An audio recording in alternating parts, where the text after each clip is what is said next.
and welcome to RRD Solution. Good morning everyone.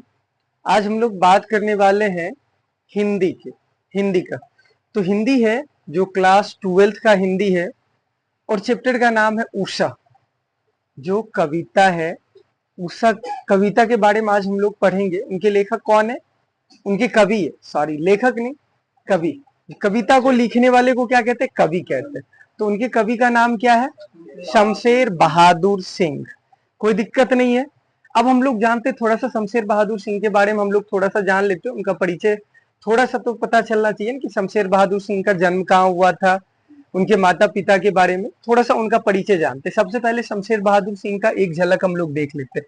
Hindi है, class 12th का हिंदी है, class 12th का हिंदी है। कविता का नाम उषा है। क्या है? उषा। जो कविता है, इनके कवि का नाम है शमशेर बहादुर सिंह। क्या नाम है? शमशेर बहादुर सिंह। जन्म कहाँ हुआ था? जन्म हुआ था उनका 13 जनवरी 1911 ईस्वी को। 13 जनवरी 1911 ईस्वी को। और मृत्यु हुई थी उनकी कब? 12 मई 1993 ईस्वी को। शमशेर बहादुर सिंह की मृत्यु हुई थी कब? 12 मई 1993 ईस्वी को। इनका जन्म हुआ था देहरादून में, जो उत्तराखंड की राजधानी है। उत्तराखंड राज्य के देहरादून शहर, उत्तराखंड की राजधानी कहाँ है? देहरादून है। तो देहरादून में इनका जन्म हुआ था शमशेर बहादुर सिंह का। और इनकी माता का नाम था प्रभुदेई। इनके माता का नाम प्रभुदेई और पिता का नाम तारीफ सिंह। पिता का नाम तारीफ सिंह। कोई दिक्कत नहीं, हम लोग इनके बारे में तो समझ लिए कि शमशेर बहादुर सिंह ये बहुत अच्छे कवि थे। वो प्राकृतिक सौंदर्य के बारे में स्पेशली बहुत ज्यादा लिखते थे। प्राकृतिक सौंदर्य, आज जो हम लोग पढ़ेंगे ना, प्राकृतिक सौंदर्य से रिलेटेड ही एक कविता है जिसका नाम है उषा। आज उसके बारे में हम लोग पढ़ेंगे। तो उषा जो मेरा कविता है, इसके बारे में शमशेर बहादुर सिंह बहुत ही सुंदर प्रस्तुति पेश की है। उषा को जो उन्होंने लिखा है ना, उषा का मतलब क्या होता है? सबसे पहले हम लोग उषा के बारे में जानते हैं। उषा क्या होता है?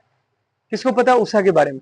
उषा जो होता है, उषा सुबह सूर्य उदय से पहले का जो वक्त होता है, सूर्य उदय से पहले का वक्त, जब तक में सूर्य पूरा खिलता नहीं है, सूर्य उदय से पहले के वक्त को क्या कहते हैं? उषा।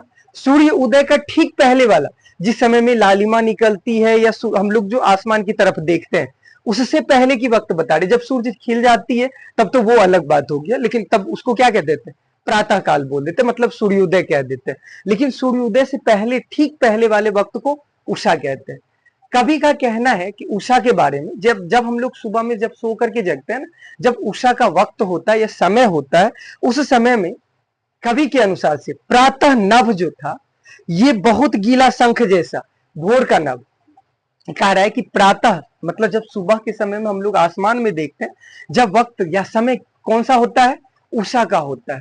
उस समय में जब हम लोग आसमान की तरफ देखते हैं तो उस समय में आसमान कैसा दिखता है? कैसा दिखता है? नीला शंख के भांति। कैसा दिखता है?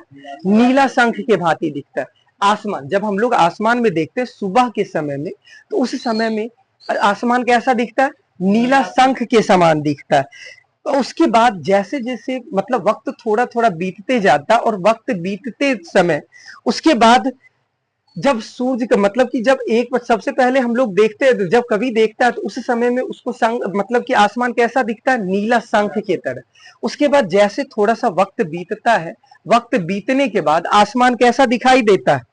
राख से लिपा हुआ चौका। जब देखा होगा कि सुबह के समय में गांव घर में औरतें जो होती है सबसे पहले सो करके उठती है, तो सबसे पहले घर में जाकर के क्या करती है?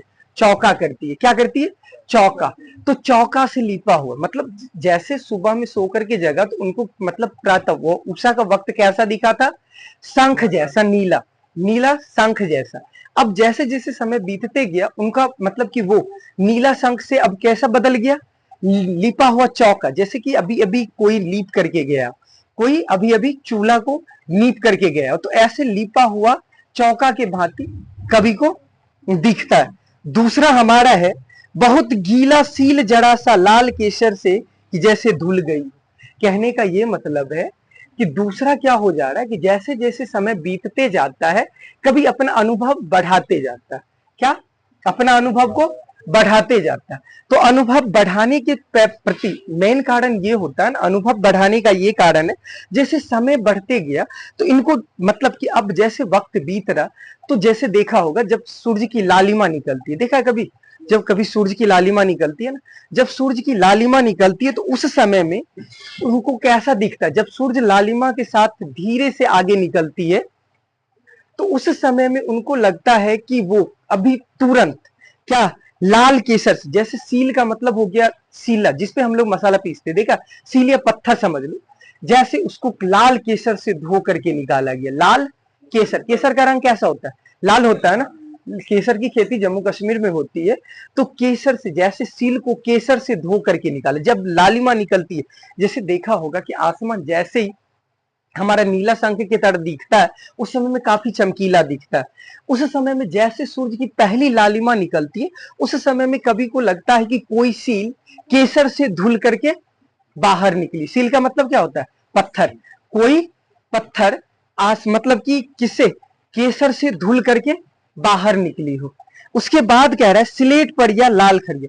वक्त बीत गया धीरे धीरे और हम लोग थोड़ा सा आगे बढ़ते, लालिमा के बाद का समय का थोड़ा सा वर्णन किया है, बहुत ही सुंदर प्रस्तुति है इनकी, देख लो। उसके बाद कहा रहा है कि जैसे बच्चा कभी स्लेट पे लिखता है ना, जैसे अभी ये अक्षर स्लेट पे लिखता है ना, तो जैसे स्लेट पे लिखने का ये मतलब हो गया, अब जैसे बच्चा स्लेट पे लिखता है तो उनको कभी को ऐसा लगता है, उसके बाद का वक्त लगता है कि कोई बच्चा काला स्लेट पर खड़िया से लिख दिया, मतलब चौक से लिख दिया हो, जैसे कि काला काला आसमान में, मतलब कि काला काला स्लेट, मतलब आसमान तो रंग, आसमान का रंग काला तो नहीं होता, नीला होता, कैसा होता है, नीला, उस पे लगता है कि किसी ने खड़िया से लिख दिया हो। खड़िया का मतलब चौक, पेंसिल जिसको हम लोग अपने शब्दों में कह सकते पेंसिल चौक, उनको लगता है कि वो जो नीला आसमान है उसके ऊपर किसी ने खड़िया से लिख दिया हो, चौक से। उषा के वक्त की हम लोग बात कर रहे हैं, हम लोग सूर्योदय पे अभी तक नहीं गए, अगर जैसे सूर्योदय पे चले जाएंगे इसका जादू खत्म हो जाएगा उषा का।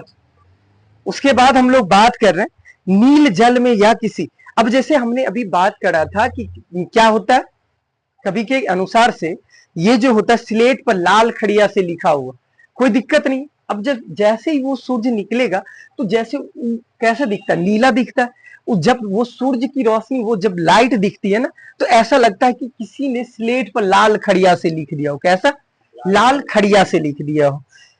उसके बाद का समय देख लो, जब हम लोग नदी के पास पहुंचते हैं उसी समय में, तो जब वो सूर्य निकलती है ना तो नदी में उसका खूबसूरत सा एक दृश्य बनता है। कैसा दृश्य बनता है, अगर पास में कोई औरत खड़ी होती है ना, उस समय में ऐसा दिखता है नील जल में किसी एक झिलमिल देह जैसी हिल रही हो।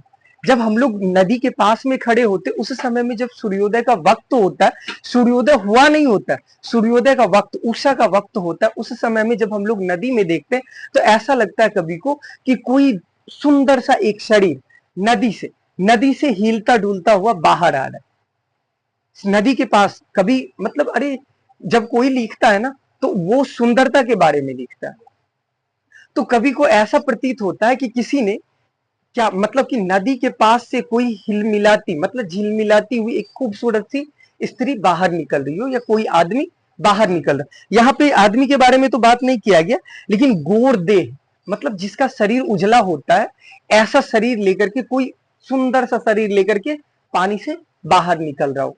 पानी का मतलब यहाँ पे क्या हो रहा है, आसमान ना, आसमान से बाहर निकल रहा हो। और जादू टूटता है, अब उषा का अब सूर्योदय हो रहा है। अब कह रहा है कि उषा का वक्त तो खत्म हो गया। सबसे पहली बात तो ये उषा का वक्त जहां तक था वहां तक खत्म हो गया, अब सूर्य की किरण निकल गई और सूर्योदय हो गया और धूप खिल गई है, अब सूर्योदय का जादू खत्म हो गया।